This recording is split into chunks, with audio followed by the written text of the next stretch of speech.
On This Week in History. Sponsored by the Great British Expos. Home of the UK's largest regional business expos. Find out more at greatbritishexpos.co.uk. Hello!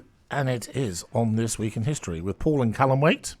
Hello, sir. And a bit of a contribution from Drew. Hello. Which mostly consists of a set of floodlights beaming at me, making me feel sweaty and hot. Anyway, we have 23 facts for you today. And we're starting off in the year 778. Nice. With the Battle of Roncevaux. Roncevaux. Very famous, actually, although won't be known to many of you, most of you probably. So this is Charlemagne's sidekick, Roland, in the very famous Song of Roland. Not Roland the Rat. Yes. He had no place in Charlemagne's army. But the very famous Roland, commander of the rear guard of Charlemagne's army, is defeated by the Basques. I didn't realise that the Franks were fighting the Basques, to be honest. I actually read about this when I was quite small, maybe even before I was 11. Mm-hmm. So it's a very famous, gone down in history, Roland's rearguard action. Mm-hmm. I don't know who wrote it. It was called the Song of Roland. So it was a bit like, the Spartan 300 sort of thing, Yep. He obviously protected Charlemagne's rear, so to speak. Mrs. Charlemagne was very particularly grateful, apparently. Thank you for looking. Mrs. Charlemagne declined to comment after being interviewed by the Sunday Times. So there we are. That was the first fact today. And then secondly, we move up to 1040. So those of you who think that Macbeth is just a character in a Shakespeare play, you would be wrong. Macbeth was a real, live Scottish king. And in 1040, Duncan I, King of Scotland, was killed in battle against his first cousin and rival for the throne, Macbeth. Macbeth, therefore, becoming King Macbeth. So bearing in mind, this is just before Edward the Confessor becomes the King of England. Just to put that into context. So I think I'd be right in saying that someone like Hardy Canute would have been the King of England at this point. Something like that. Yeah. I think that's about right. I think that's Arthur Canute. Depending on whether I prefer that. Depending on where you come from, of course. I prefer that. Sounds better. So there we are. That's number 2. Number 3, we have. Gosh, this will be interesting, Callum. When do you think the Tower of Pisa was constructed? The Leaning Tower of Pisa. Well, it's certainly not. Of course, it wasn't leaning when it started, was it? It's certainly nowhere near as old as something like the Colosseum. I would say 600 years ago? Less. 1173. Really? Long time. Older than I thought. I've flown to Pisa Airport, as have you, I think. I think I have, yeah. I think when we went to Tuscany? Truzella, what do you call it? La Truzella. No, something. I'll come to Poderi La Truzella. Poderi La Truzella. Yeah. Wonderful place. Wonderful place. Oh. Yeah. Fields of sunflowers. Good. When he was a little Callum, he was actually quite good company. I could say the same thing about you, mate. Well, you've never really known it, have you? So, in number 4, we have a place that has always fascinated me. 1537, Asunción, which is now the capital of Paraguay, is founded. Sir? It's funny, I think, when you're a child, how certain things strike you as being incredible or something, And I remember, as a very precocious, maybe, 6-year-old child watching the World Cup, which I was totally into, and seeing this country, the 2 countries I remember. Now, 3 countries stood out for me. One was Argentina because they were so horrible, dirty. And then 2 other countries. One was North Korea, which obviously didn't appreciate the politics at the time. No. And I think I'm right in saying North Korea beat Brazil. It was just like one of the greatest shocks of all time. No. Yeah, they kicked lumps out of them, basically. What the hell? Yeah, I think North Korea got to the quarterfinals or the semi-finals in '66. But the team that really got into my imagination was Paraguay. Well, I can't tell you why. It's just I just couldn't compute as a 6-year-old. There was this country called Paraguay. It just seemed to me to be, almost like Atlantis or something. It was just amazing. Yeah. I think I'm right in saying that Paraguay is named after a river called Paraguay. The River Paraguay. And of course, you have Uruguay, which is a bigger which is its a similar name. I'm not entirely sure what the name means, actually. I don't know whether Uruguay is also a river. So Paraguay, interesting little place. Red and white stripes and blue shorts, that's all I can remember. So moving on, 1620, the Mayflower set sail from Southampton to, obviously... America! How many passengers do you think were on board? Something like 240 or something like that. 102. Oh, only 102. And interesting, I think this is more trivial. I think actually you, through your maternal line, actually have someone who was on the first voyage. Yeah, apparently. In your bloodline, I think. Apparently, yeah. So that's quite interesting. So of course, some proper Yankee blood. One of the things also true is there's a place in Massachusetts called Waite's Landing. Yeah. Waites, after an early Waite. So which is why I think I've always felt quite at home in America. Yeah. 1795, Joseph Haydn, wonderful composer, left England forever. So been living in England for quite a long time. Those of you, if you haven't checked me out on my Friday show for Great British Expos, those of you who do will know that I often talk about the influence of Ladybird books in my career and my knowledge, really. And I used to have a Ladybird book on Joseph Haydn, who's one of my favourites. So that's why one of the reasons I picked that today. Anyway, so that's the end of this part of On This Week in History. And next we have Brand New Day and Miguel Miggs. Miguel. On this week in history with outstanding Paul. Why didn't we have that before the first one? No, mate. Tell me. You're the boss. New producer. Need a new producer, people. Anyways, welcome back to On This Week in History. And we are now cracking on to, we're moving to 1824. And freed American slaves established Liberia. Ah, Liberia. Yeah, Liberia is a country I've always found sort of, I don't know, fascinating again. Not really one that I've understood. The only thing I know about Liberia is a very famous footballer called George Weah, W-E-A-H, became the president about 3 years ago. Really? So he was I think he won Footballer of the Year in the world, you know. He was Right. a very great, might have played for Real Madrid, I think. Right. So that's all I know about Liberia. So other than it was obviously founded by slaves. So there we are. And it's in the sort of northern part of Africa on the western side, if I remember rightly. Northwest. Yes. 1863. This is not a joke. The Anglo-Satsuma War begins. A war over Satsumas. So Satsuma is a region of Japan. Do you know that? No, I didn't know that, actually. Yeah. So, I assume that's where Satsumas are from, then. I really like So it wasn't really Satsumas. about an oranges battle. It was regional. to be fair, Britain's pretty much fought against any country in the world in its time. Yeah. Pretty much. Well, other we're than old. Portugal, Yeah. and of course our own colonies. Yeah, of course. You know, we wouldn't. Well, do we fought that. some of them. That would be not very good, would it? 1892, the fourth and last government of William Ewart Gladstone All right. was formed. So, full-time Prime Minister. And much loved by Victoria. I think Queen Victoria much preferred Gladstone to Disraeli. Really? Yeah, which is interesting because obviously Disraeli being a conservative and Gladstone You like who being you a like, liberal, don't you? know. Yes. You like who you like. So there we are. They've got to find. In 1902, Edward VII was crowned the king.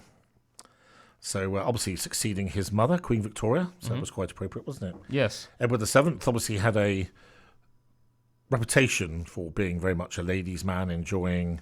It's interesting, actually. You could say, going on to Edward VIII, and his abdication, you could say that there was almost like a precursor there with Edward, couldn't you? As a similar-ish character. Yeah, definitely.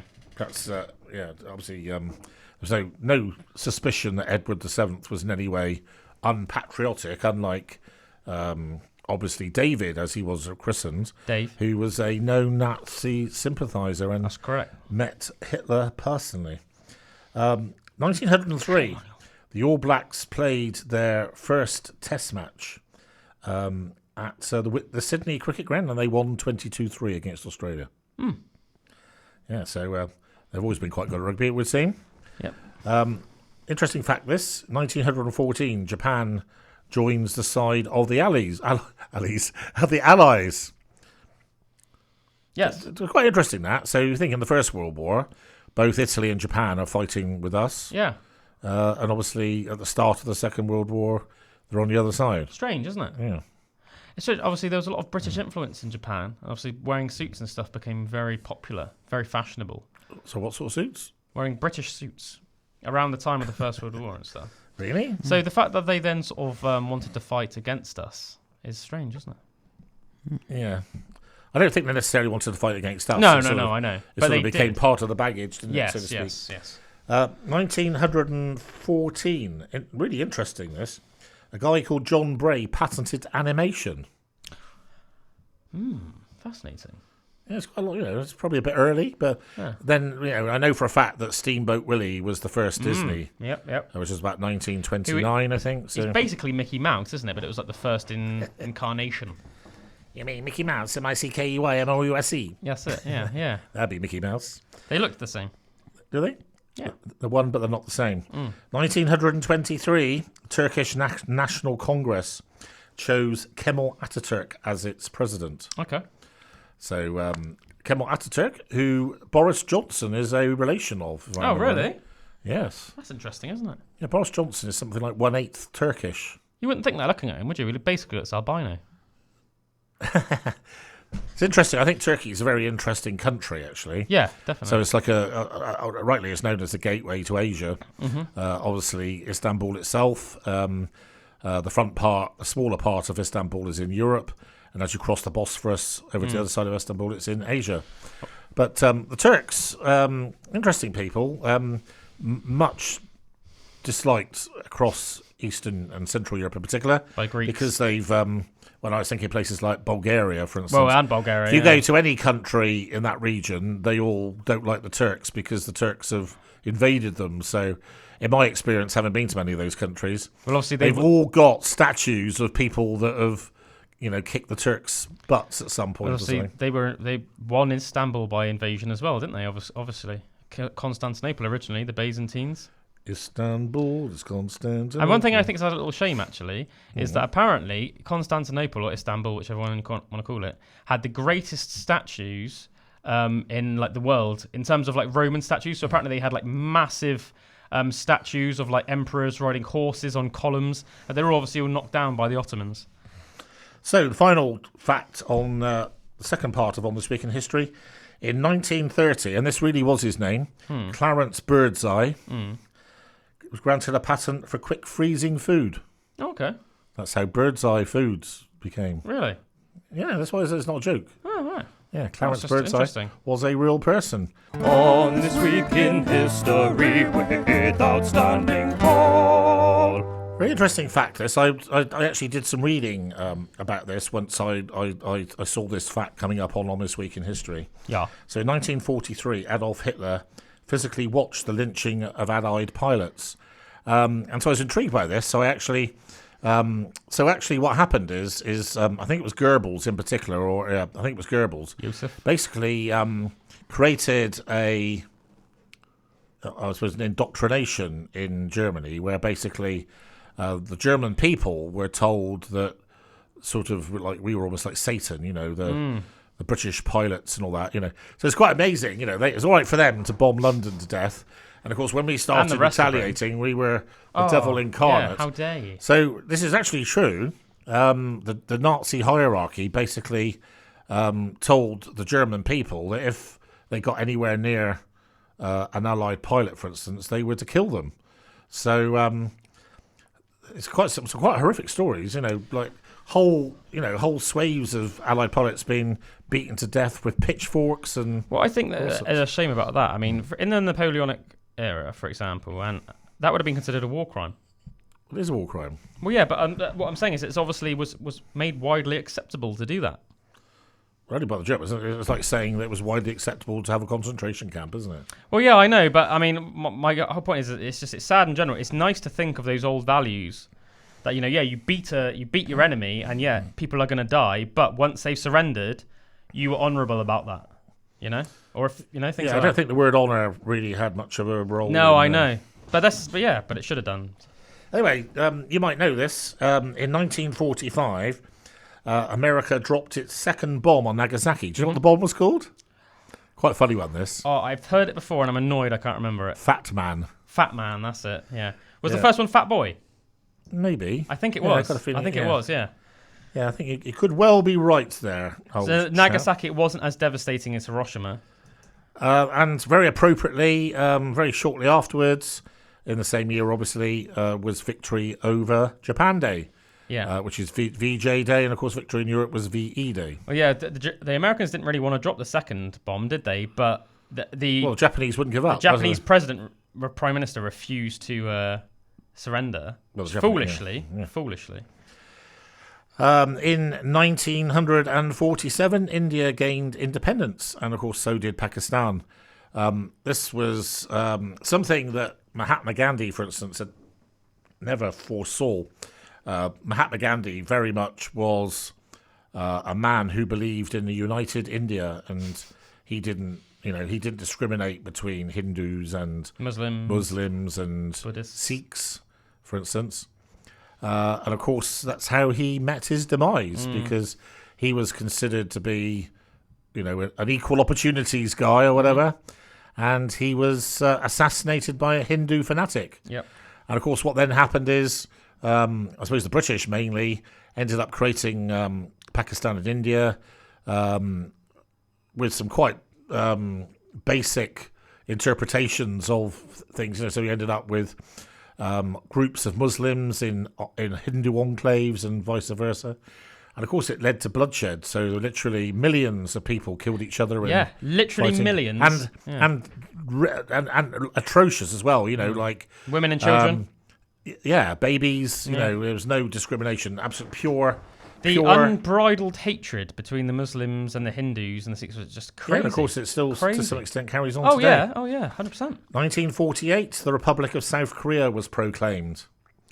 Of course, Korea itself has been quite a problematic region, I suppose. Communist state that is North Korea.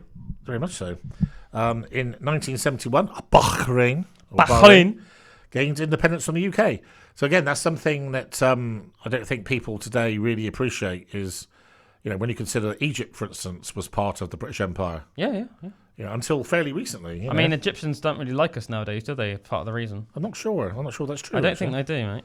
It's very dangerous, apparently, for people to go on holiday in Egypt nowadays. Yes. Anyway, so my brother Usain in 2016, Usain wins the 100 meters in 9.81 seconds, and he's the first man to win 3 consecutive 100 meters at the Olympics.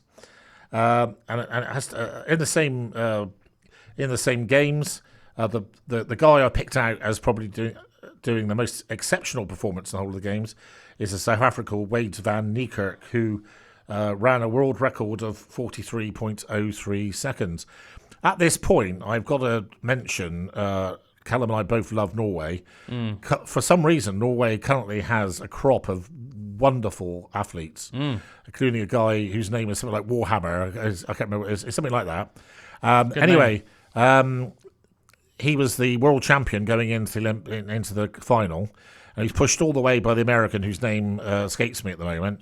And he actually ran nearly 45 seconds jumping over. Can you believe that? 400-meter hurdles, 45.7 or something. My mind can't really even comprehend that. Do you know what I mean? It's just crazy. Put this in perspective, in my lifetime, I've known British athletes run slower than that actually in a race. Yeah. And he had to jump over 8 hurdles. I think if the average person ran 400 meters themselves, they'd realize how mad that was. Serious and utter respect. Yeah. Although I know, I'm not trying to compare myself with somebody as great as that. Yeah. This is a true fact. Do you know that I used to be able to run 800 meters quicker than I could run my 400 meter time twice? Yeah, sure. I do know that because you told me. But, for some reason, what happened is you got better. I got my second wind or something. Yeah. After about 500 meters. What I found is when I ran 400 meters, it didn't matter whether I ran. So I ran fast to start with. I didn't finish. Yep. And then if I tried to hold myself back, I didn't make up enough. Sort of neither here nor there sort of thing, yeah. But when I ran 800 meters, I could actually run quicker than my 400 meter time twice. You see what I mean? Either very good, for a short distance or a long distance, not good at the medium range. Yeah, I was very good, as you know, at 100 and 200 meters. Yeah. So, It's interesting because Michael Johnson was talking about the fact that, so you'd think that the Norwegian guy should be able to win the 400 metres as well, but he was saying actually without the hurdles they get lost. Yeah. That was how he explained Mental it. conditioning. So 21, 22. 2016, a Greenland shark was declared the oldest vertebrate. Yep. So how old do you think this Greenland shark It was was? something like 400 years old, something like that, yeah. Very Older than impressive. Napoleon. 392 years old. It was Fantastic. born before Napoleon. In a similar vein, I think this is the last fact today. In 2017, a 100-year-old fruitcake by Huntley and Palmer was found. And it was, I don't know what this means really, it was deemed to be almost edible. Ew. It's found in a hut used by Captain Scott. Oh, okay. Back in Captain Scott's ill-fated, doomed Oh, yeah. mission. So that was on This Week in History. This was Wittering Paul. Hope you enjoyed it today. And it's Mavis Staples. On This Week in History, Sponsored by the Great British Expos. home of the UK's largest regional business expos. Find out more at greatbritishexpos.co.uk.